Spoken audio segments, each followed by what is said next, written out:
So this year, thank you, this year we have Typhoon and a Spitfire, iconic fighters of their time, Typhoon now and Spitfire from World War II. And as you'll see in the very impressive display, the Spitfire is working really hard at near enough the foredead of its envelope, and the Typhoon is at the lower end of its envelope. Again, pilot working extremely hard to maintain what's going on. Typhoon presently flown by Flight Lieutenant Adam O'Hare, known as Paddy, and again the Spitfire flown by Suggs.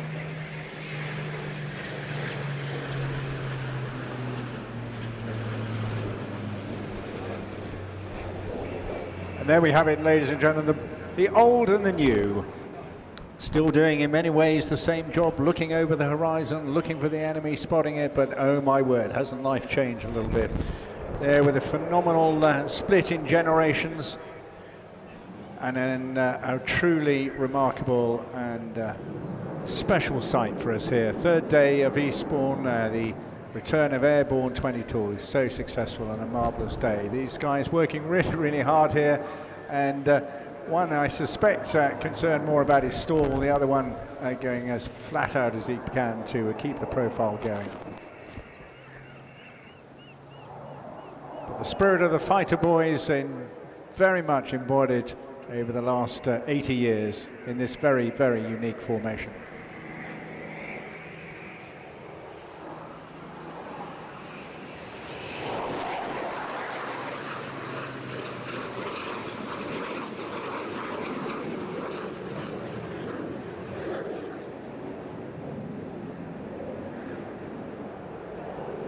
That sound, a bit of an early warning for you, for all those who are concerned about noise. Do warn off your children, won't you? Once the Typhoon splits off from this formation, it will get seriously noisy. But right now, let's just savour that and enjoy this very, very special sight. It's going a full 360-degree turn here before breaking into their individual call signs and continuing their display.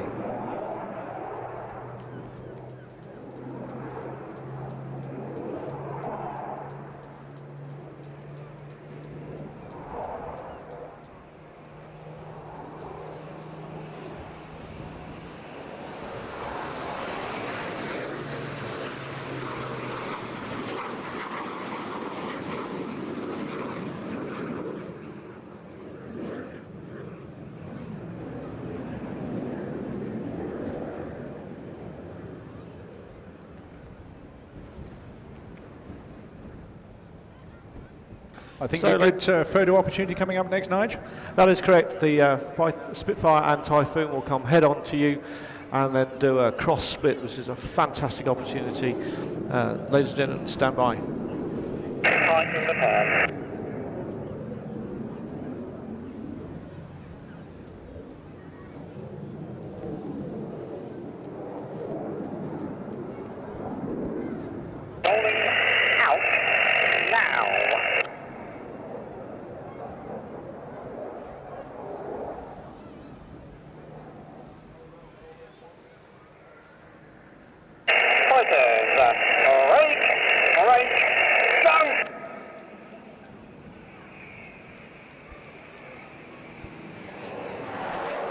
And there we have it, ladies and gentlemen, boys and girls. We are now into the modern fourth generation activity of the frontline power of the Royal Air Force as the Spitfire departs in nostalgia off to the east. We now focused on the true power of 40,000 pounds of thrust in a multi-role aircraft that has done phenomenal service over the last couple of decades and entertained us hugely as a result. You don't get a lot of time to talk during a Typhoon display, but I've got Callum right alongside me now, who's an engineer on this awesome aircraft. Callum, thanks for joining us. Try and tell us a bit about it while you can. Well, good afternoon, boys and girls, ladies and gentlemen. I hope you can hear us over the top of the display happening. So we've got the special livery out today. We want to see plenty of pictures. Remember, take some pictures and post them on social media. We want to see that. Hashtag Typhoon Display at the Typhoon Display team. Yes, it's a truly awesome beast. Its capability is absolutely phenomenal. The stats are astonishing, aren't they? I mean, I can't believe this breaks off to liftoff in 8 seconds and breaks off to 35,000 feet and Mach 1.5 in 2.5 minutes. Callum, that's awesome. It is, and it's all achieved through the amazing engines we have in this jet. So like we just alluded to there, the jet, we have 2 Eurojet 200 engines in the aircraft producing 40,000 pounds of thrust. We're also burning, when he's in reheat, we're burning a ton of fuel a minute. So if Paddy was to leave it in reheat, we'd be burning loads and loads of fuel. And well, we try not to do that, of course, in our environmentally careful produced air displays. But nonetheless, this is taxpayers' money. It's been defending the shores of the UK for many years now, and as far south as the South Atlantic, of course, in the Falklands as well. Yes, they are Typhoons on deployment all the time, especially our brothers and sisters all the way down in the Falkland Islands. Unfortunately, I am actually going down there next year, so it'll be phenomenal to get to see the Typhoons flying down there. Now, all those hard points we see underneath the wing there, capable of a whole range of different weaponry. What sort of stuff would be a normal load going on patrol? So going on patrol and on state on QRA we have all the time. We have 2 times Meteor missiles, which are a hypersonic missile. We also have...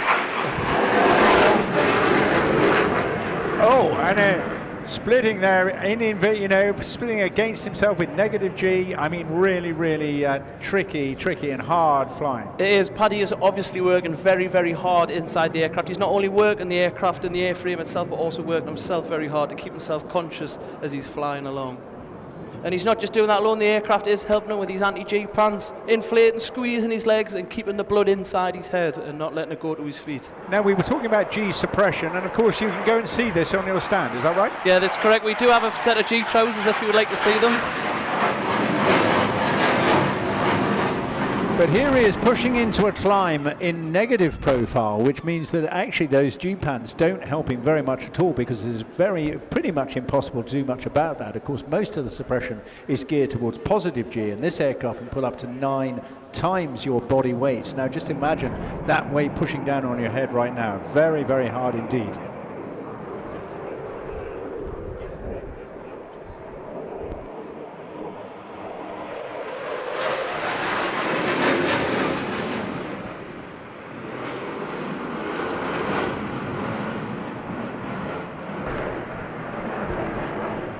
So as we can see there, Paddy's flying along there, he's working the aircraft really hard. So we have 4 times flight computers on board the aircraft. They're all talking to each other and enable him to take really small radius turns, and this is what gives this aircraft its agile ability. Now as Paddy comes in, he's also slowing the aircraft down now, so get your cameras ready as he breaks off. We want to see those Union Jacks on the underside of the wings. Now, this is what we call a high alpha approach, isn't it? The stick's way back, but of course he cannot mishandle the aircraft because the computer will overwrite him. But nonetheless, he's back to about 120 knots here. And when you think this can go up to 1,500 miles an hour, that's an amazing speed differential.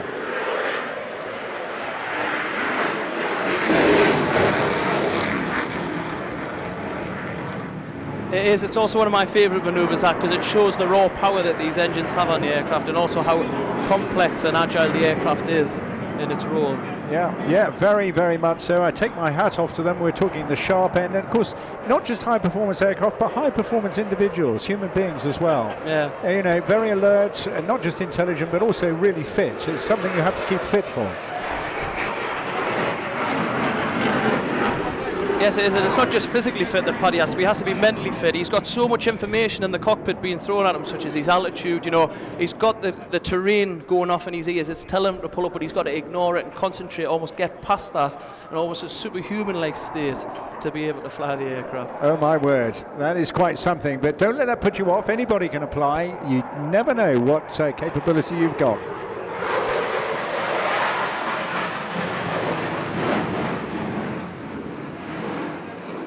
I mean, and the other contrast here, when I was talking about the early generation jets, you can just see now how this awesome power potential, but also that aerodynamic design and the G suppression gives you such a small operating area. It's really impressive. Yeah, and like I said, it's also got it has got a mix of old and new technology. You know, our slats, our leading edge trim devices that we have, you know, it enables them to be able to perform like this. And also flying with a gear down, as we can see, he's really fighting the aircraft, but at the same time it's enabling him to do this display.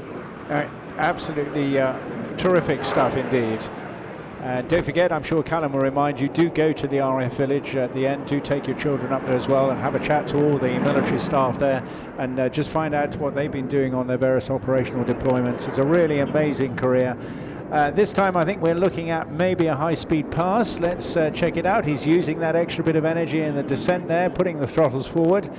And by the way, just to let you know, he won't go supersonic because we have a speed limit of 600 miles an hour.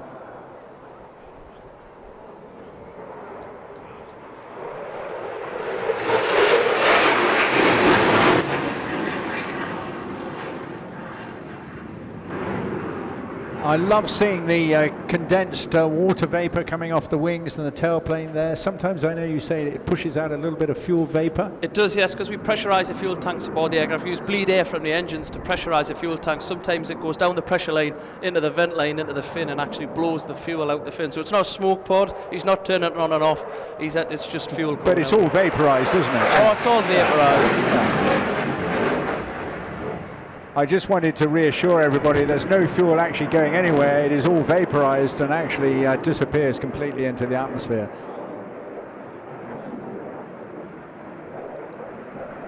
Now another really, really tight turn here. They're pulling 9G pretty much all the way round here. Again, very comfortable cockpit. He'll be pretty much satisfied with this.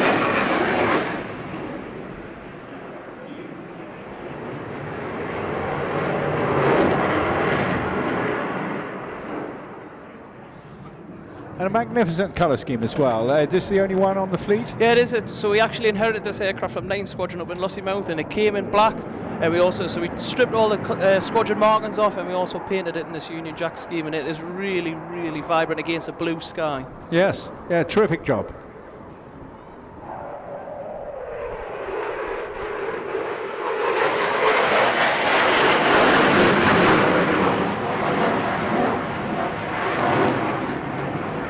Now the canard design at Delta, very popular in designs from the post-80s. Those canards, of course, working overtime as well, aren't they? Yeah, twitching all the time. Constantly twitching, so the aircraft is always always changing, always trimming itself so it can always perform the most, dynamic display.